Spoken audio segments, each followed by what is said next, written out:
Hi everybody! En este vídeo os voy a explicar cómo hacer las pasivas en inglés. Yo sé que os trae muchísimo dolor de cabeza este tipo de frases en inglés, pero es muy sencillo, así que quedaos a ver este vídeo porque cuando terminéis de verlo os va a resultar súper fácil. Primero vamos a ver lo que son este tipo de frases, después os voy a explicar cómo hacerlas en 3 pasos. Después vamos a ver una serie de ejemplos y por último os voy a explicar cómo utilizarla, en qué contexto.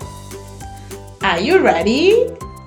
Yo soy Yolanda, esto es Picking Up English and let's start.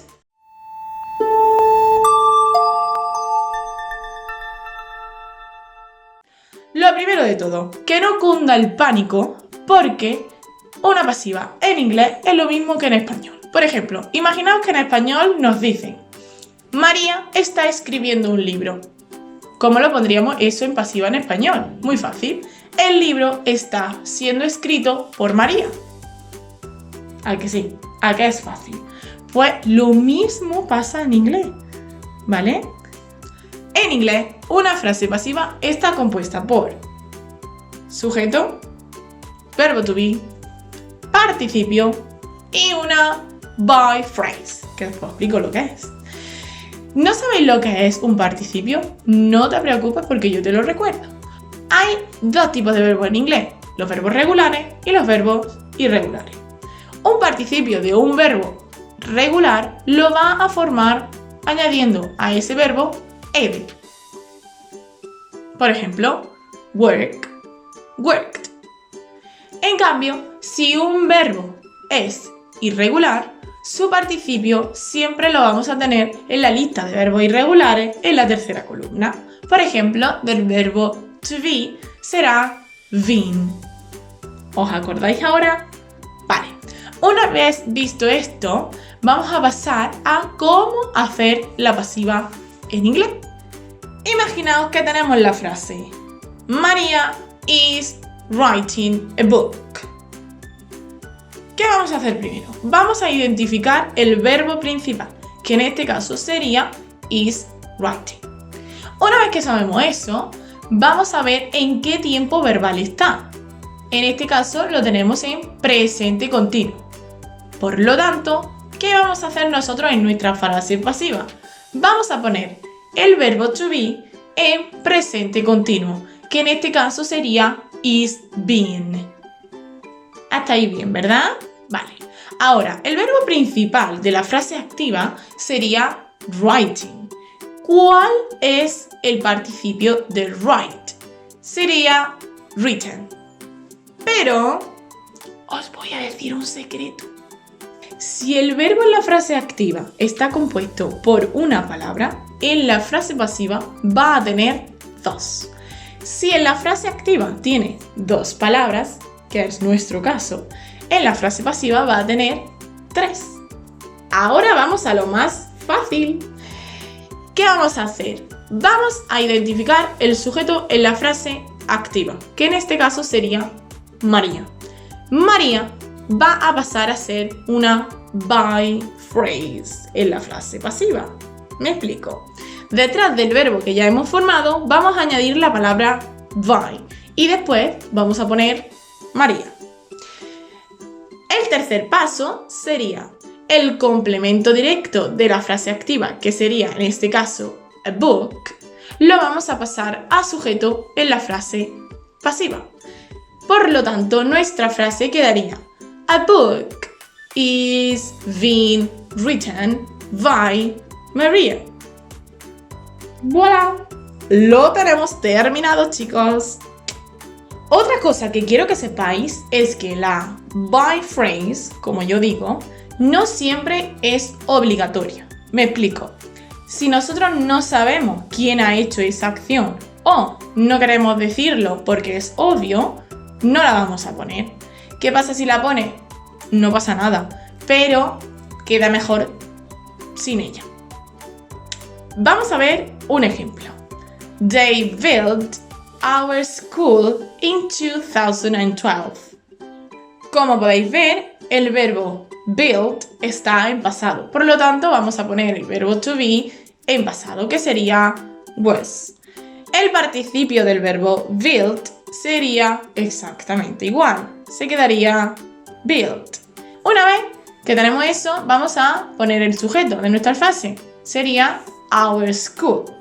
Y ahora podríamos poner by then, porque tenemos el sujeto they en la frase activa, pues podríamos poner la by phrase, by then, pero quedaría mal. Por lo tanto, nuestra frase quedaría mucho mejor si dijéramos our school was built in 2012.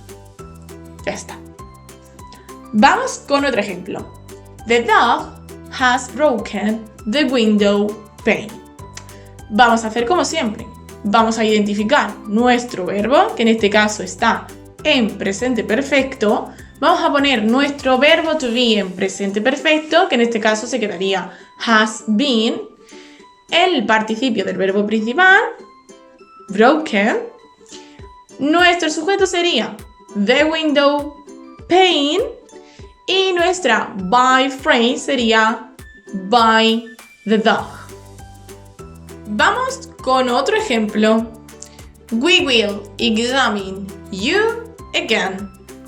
Identificamos el verbo principal, que sería will examine, que está en futuro, por lo tanto vamos a poner el verbo to be en futuro. Will be. Ahora vamos a poner el participio del verbo examine, que sería examined. Bien, ahora que tenemos eso, nuestro complemento directo de arriba era you, por lo tanto pasa a sujeto. You will be examined. Y ahora podríamos poner by us, pero no es necesario ponerlo. ¿Ok? Por lo tanto, nuestra frase quedaría you will be examined again. Por último, os voy a poner un ejemplo con un verbo modal. En este caso va a ser el verbo modal must. Os doy la frase. You must wash that shirt for tonight's party. Nuestro verbo principal sería must wash. ¿Qué vamos a hacer? Vamos a poner el verbo to be con ese verbo modal must be. Ahora vamos a poner el participio del verbo wash, que sería washed.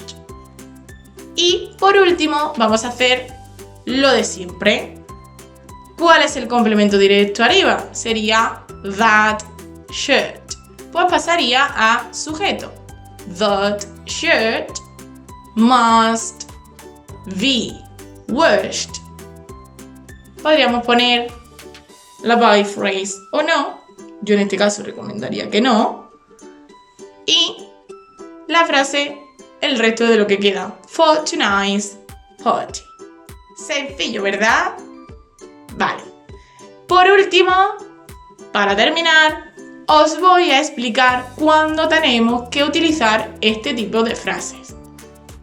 Como sabéis, hay otro tipo de frases pasivas, que serían las impersonales, que son un pelín más difíciles. Si queréis que haga un vídeo explicándola, por favor, dejadme un comentario, dadle a like, suscribiros y hacedme saber que queréis otro vídeo, pero de esos tipos de pasivas. Estas pasivas, por lo tanto, se utilizan para 4 cosas. La primera sería cuando queremos enfatizar en la acción, no quién la hizo. La segunda sería cuando no sabemos quién hizo esa acción. Por lo tanto, vamos a utilizar una pasiva. La tercera sería cuando no es necesario decir quién hizo esa acción porque es obvio por el contexto de la frase. Y por último, en estilos formales. En un essay, en un report, en un proposal, todos esos tipos de writing formales. Así que bueno, os animo a que la utilicéis. Espero que os haya gustado este vídeo, que os sea útil, que por fin hayáis entendido cómo se hace una pasiva. Y si queréis practicar ejercicio todos los días, acordaos de ir a mi Instagram porque no os vais a arrepentir. See you!